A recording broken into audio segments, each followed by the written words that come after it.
let's first just talk about your expectations for Atlanta United this season. Okay. So just big picture, what do you think success looks like for Atlanta United in 2022? What would make Dave happy? Like a couple scenarios. I think success has got to be defined with this team. I mean, I think now we're the most expensive team in all of MLS. Not just expensive because in the past we've had expensive players who haven't looked great. We obviously know nothing about Almada until he really plays for us. We won't know whether he's really good. But we know Moreno's for real.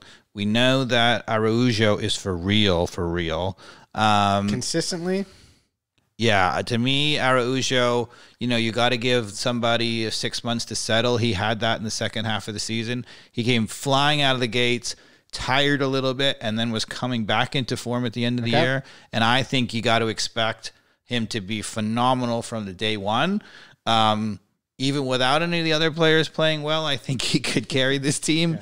And in preseason, he's looked on another level. So you don't have too many expectations for Almada at this point. Got to have a little bit, right? Come on. Most expensive signing in MLS history. I think so. This is 3 in a row, right? So we went with Barco, PT, and now Almada, right? All 3 the most expensive signing in MLS history. 1, 2, 3, keep going up the ladder. PD was a little more established and older, but 2 hotshot young players and 1 who was, supposed to be the best player in South America. Have they worked out? I don't think they've been busts. Yeah. I think Barco is better than PT in that, but Barco had a little more time. But, Barco, PT, first season, both of them struggled a bit to acclimate here. So the track record, although a very small sample size, would say that you shouldn't expect Almada to settle here immediately. Now, he's supposed to be a higher ceiling. He's more, people have a higher, thing on him, but, I don't know. So what about the King? What do you think about number 7 this year? To me, I think... What's he got to do to make you happy? 20 goals? 15 going to make you happy? I think he's going to score 20 goals. No, absolutely no doubt about it. I'm assuming he stays healthy. I think you're right. I think he's he was at like 65% last season. He looked like he was getting better and better, but still wasn't there. And I think one good, strong offseason, and you got to expect. He showed us, to me, the moments that he still had it. Like some players, they do the ACL and they never return to that player. That didn't look like it. He looked like he was going to return to that player. It just takes a little bit of time. And Hyndman's going to kind of be in the same boat this year, right? Coming back from an ACL surgery himself, best we could expect for him to be like 70%, right? So the good news there is Josetu, as much as he's a ticky-tacky player, seemed to gel well with the front. So Hyndman is he's had a lot longer to rehab.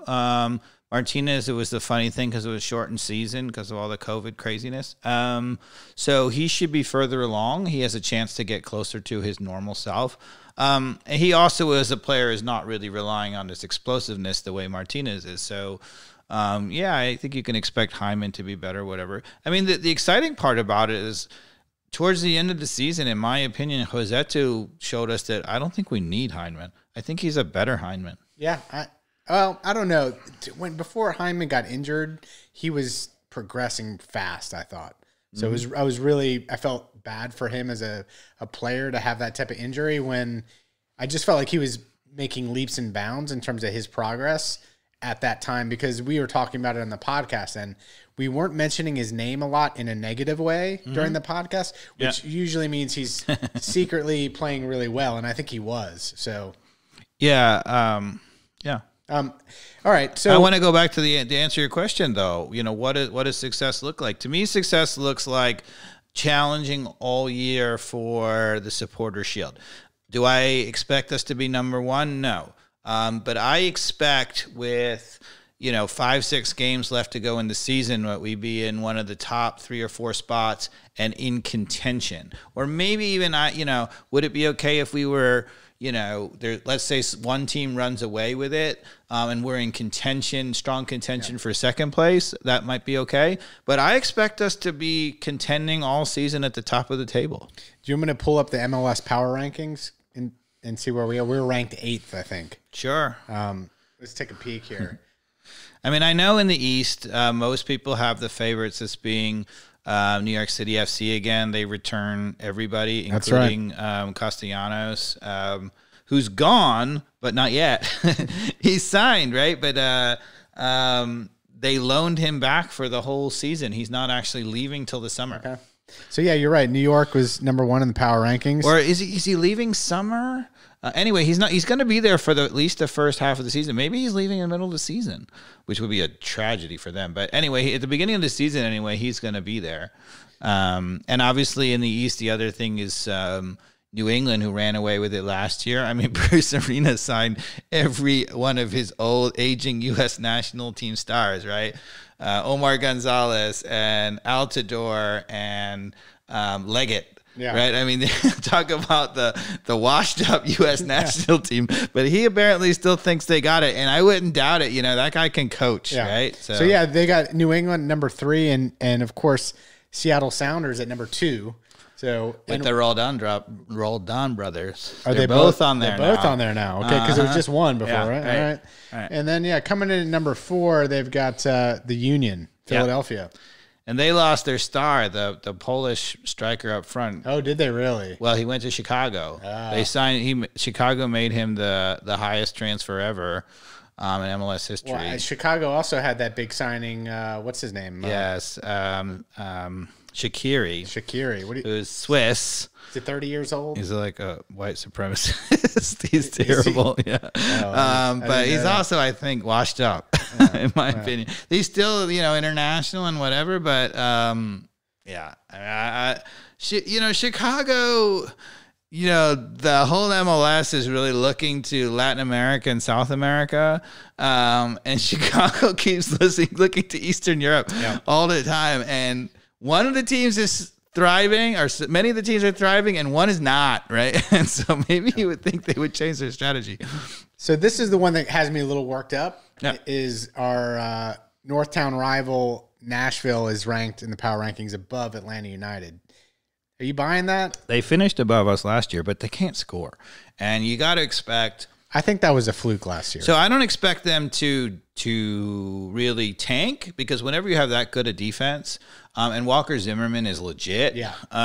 Whenever your defense is that good, you're staying in games. And so do I expect them to be a playoff team? Absolutely. Do I expect people will have figured out and caught up to them a little bit because they can't score? Yes. Yeah. Colorado Rapids coming in at number 6. Do you know much about them? I know nothing about Colorado Rapids. Yeah, I don't know that much. I'm a little bit surprised by that. Portland Timbers at number 7. I think that's a fair.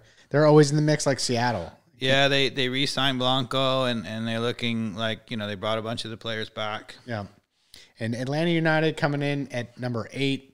Again, we are stacked with talent that we just talked about. We got Josef Martinez up front. We've got Araujo from the Champions League Lille. Araujo he could be the best player in the MLS this year. He's legit. Moreno and Almada. Although maybe we get to it, but I still don't understand one iota why he's an inverted winger. Yeah. And then behind us is LAFC, which I think they should be in Nashville slot personally, or somewhere. And now they feature our own Escobar. And I think this is a good number 10 here, who we're playing on Sunday. Yeah. Kansas City. Vermes, the coach, has been doing it for years, and they just keep being good. It's a worry, right? People are like, this is a phenomenal season. And